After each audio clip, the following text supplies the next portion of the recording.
মাকে হারানোর পর বোঝা যায় মায়ের কথা, যে সকালে তুমি ঘুম থেকে উঠতে মায়ের ডাক শোনার জন্য, আর সেই ডাক চিরদিনের জন্য থেমে গেছে। যে হাতে তোমার জন্য খাবার বানাতেন, ভালোবাসা দিয়ে মাথায় হাত বুলিয়ে দিতেন, আজ সেই হাত মাটি নিচে। যখন মা বেঁচে ছিলেন তুমি হয়তো বলেছ, মা আমি ব্যস্ত আছি, মা পরে কথা বলবো। কিন্তু আজ তুমি সময় পেলেও আর সেই কথা শোনানোর মানুষটি নেই। আজ তুমি চাইলে আর মাকে ফোন করে বলতে পারবে না, মা আমি পৌঁছে গেছি। আজ তুমি ঘরে ফিরলেও আর কেউ দরজায় দাঁড়িয়ে হাসি মুখে বলবে না, টেবিলে খাবার রাখা আছে, খেয়ে নিস বাবা।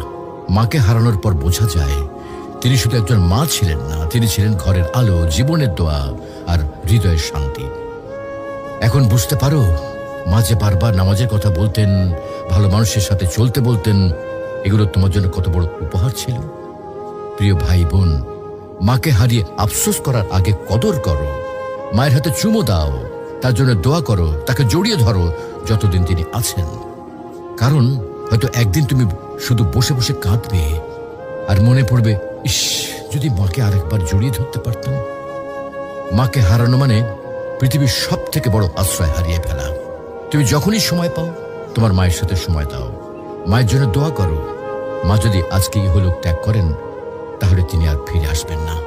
মাকে ভালোবাসো, তার মনে কখনো কষ্ট দিও না।